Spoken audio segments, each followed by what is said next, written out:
आगामी विधानसभा के उपचुनाव को लेकर बीजेपी पूरी तरह से अलर्ट मोड पर नजर आ रही है। मंगलौर और बद्रीनाथ दोनों ही विधानसभा सीटों पर होने वाले उपचुनाव को लेकर पार्टी ने स्टार प्रचारकों की सूची भी तैयार कर ली है। वहीं दो सीटों पर होने वाले उपचुनाव को लेकर बीजेपी ने समीक्षा बैठक भी की है। इन्हीं तमाम मुद्दों को लेकर एचएनएन ने बीजेपी के प्रदेश महामंत्री आदित्य कोठारी से खास बातचीत की है। भारतीय जनता पार्टी के वरिष्ठतम नेताओं में से एक, या फिर यूँ कहें कि इस लोकसभा चुनाव में पार्टी की धुरी के रूप में जिसने काम किया, जिनको आगामी सारे कार्यक्रमों की रूपरेखा तैयार करने का जिम्मा मिला, और उनके अथक प्रयास और परिश्रम का नतीजा ये रहा कि सभी लोगों के साथ मिलजुल कर काम कर भारतीय जनता पार्टी 5 सीटें फतेह करके आई। अब भारतीय जनता पार्टी के लिए कहा जाता है, या पहले भी कहा जाता था, कि चुनाव के लिए हमेशा तैयार रहती है भारतीय जनता पार्टी।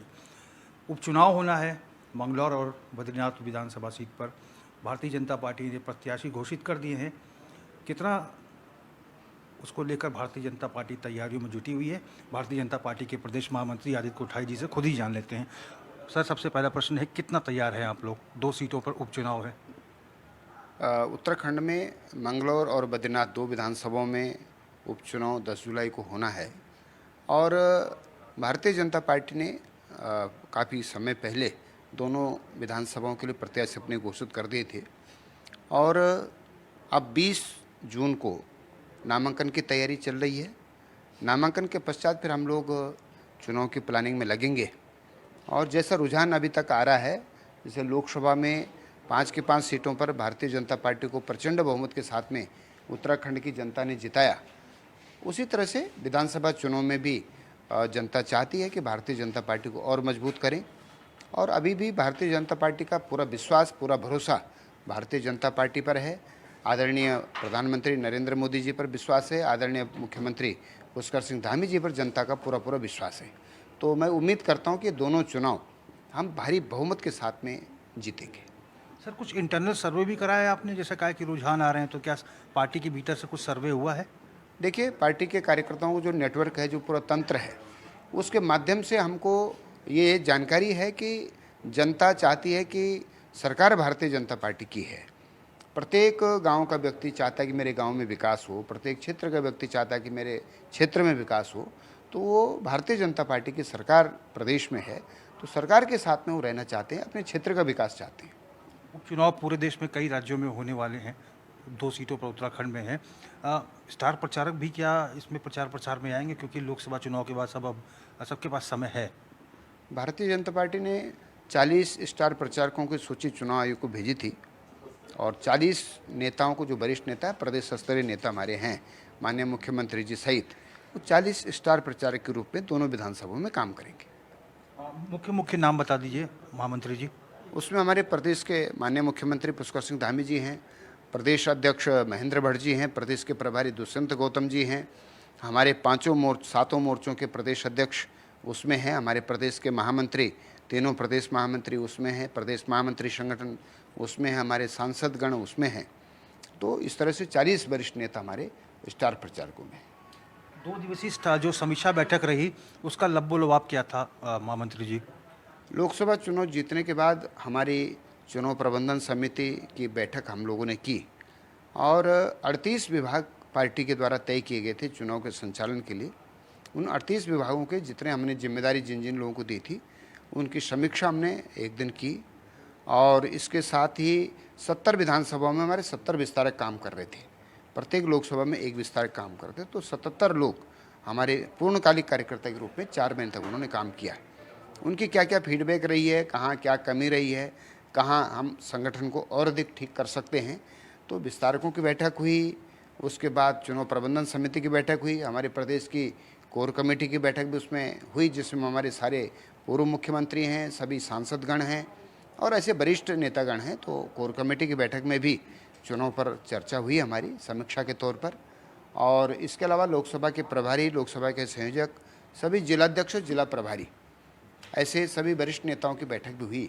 तो 4 बैठकें अलग अलग हमारी जो है ये संपन्न हुई है, और उसमें हमने चुनाव पर ही समीक्षा की है, और आगे के समय में हमने क्या क्या कार्यक्रम करने हैं।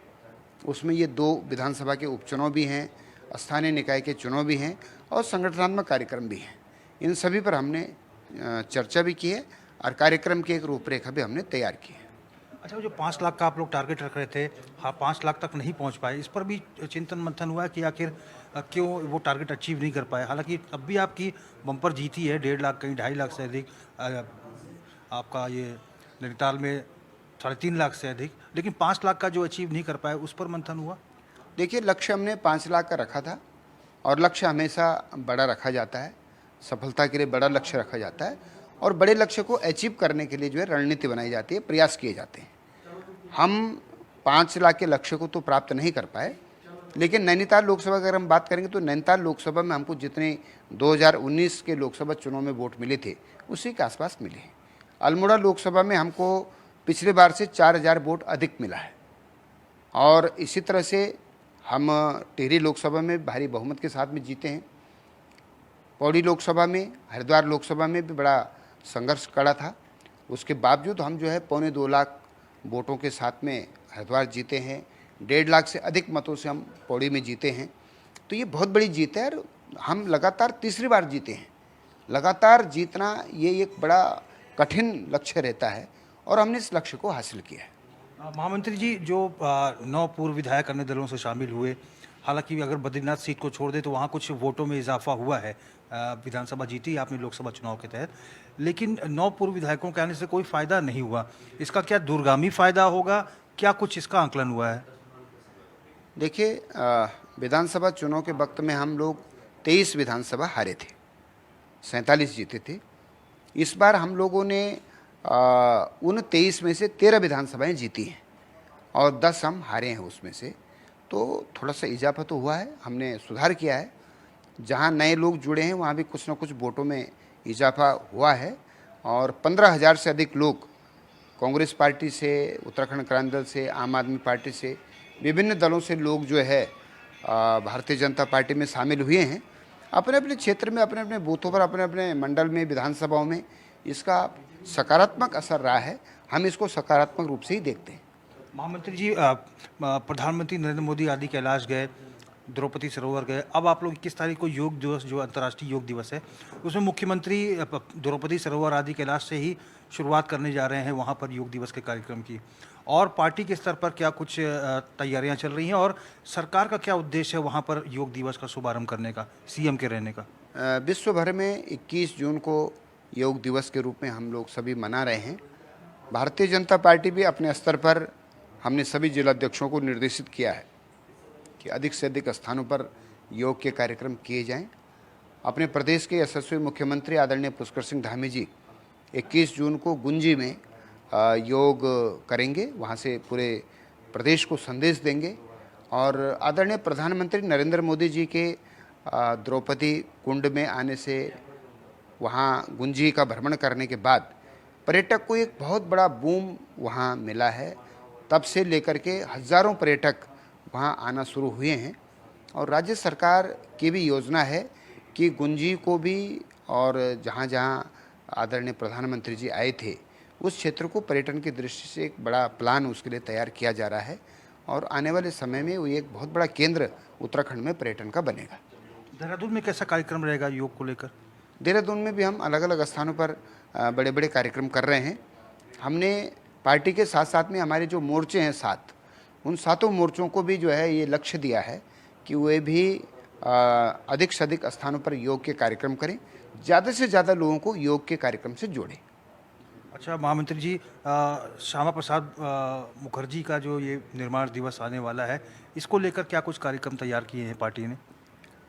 23 जून को डॉक्टर श्यामा प्रसाद मुखर्जी इस देश के लिए, कश्मीर भारत का अभिन्न अंग है, इस संकल्प के लिए शहीद हुए थे और इसलिए हम उनकी स्मृति में 23 जून को पूरे देश भर में प्रत्येक बूथ पर उनको स्मरण करने का ये कार्यक्रम हम लोग करते हैं। हमारे जो वर्ष भर में 6 कार्यक्रम बूथ पर करने के अनिवार्य कार्यक्रम है, उनमें से एक कार्यक्रम ये है। तो इस बार भी हम लोग सभी बूथों पर डॉक्टर श्यामा प्रसाद मुखर्जी का स्मरण करेंगे, उनके चित्र पर माल्यार्पण करेंगे और उन्होंने देश के लिए जो सर्वोच्च बलिदान दिया है उसको जन जन तक उस बात को पहुंचाएंगे। और उन्होंने जो बात कही थी कि कश्मीर भारत का अभिन्न अंग है, धारा 370 खत्म होनी चाहिए, तो भारतीय जनता पार्टी की सरकार में प्रधानमंत्री आदरणीय नरेंद्र मोदी जी के नेतृत्व में धारा 370 समाप्त हुई है, तो ये डॉक्टर श्यामा प्रसाद मुखर्जी का ही संकल्प था।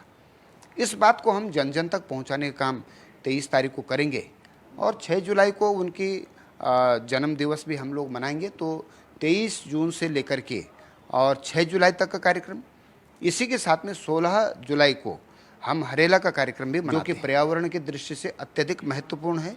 तो हमने 23 जून से लेकर के 16 जुलाई तक वृक्षारोपण का कार्यक्रम भी हम इसके साथ में ही ले रहे हैं। और प्रधानमंत्री जी ने आह्वान किया है देश के प्रत्येक नागरिक के लिए, और भारतीय जनता पार्टी के कार्यकर्ता भी एक पेड़ माँ के नाम लगाने का हम लोग जो है कार्यक्रम अभियान चला रहे हैं। जिन कार्यकर्ताओं की माँ हैं वो अपनी माँ के साथ वृक्ष लगाते हुए फोटो सोशल मीडिया पर अपलोड करेंगे। जिनकी माँ नहीं है वो अपनी माँ के चित्र के साथ पेड़ लगाने के बाद अपनी माँ के चित्र के साथ एक फ़ोटो खींच करके और उसको सोशल मीडिया पर अपलोड करेंगे। तो यह अभियान भी हमारा बृहद स्तर पर चलने वाला है। धन्यवाद प्रदेश महामंत्री जी। बहुत बहुत धन्यवाद। तो हमने बात की भारतीय जनता पार्टी के प्रदेश महामंत्री आदित्य कोठारी जी से। कोठारी जी से हमने उपचुनाव को लेकर, 2 दिवसीय समीक्षा बैठक को लेकर, योग दिवस को लेकर, श्यामा प्रसाद मुखर्जी बलिदान दिवस और हरेला पर्व में क्या कुछ भारतीय जनता पार्टी का किस तरह से प्रतिभाग करने वाली, इन तमाम विषयों को लेकर उनसे जानकारी हासिल की। HNN 24/7 के लिए अपने कैमरा पर्सन हिमांशु शर्मा के साथ में रोहित विक्रम सिंह, देहरादून।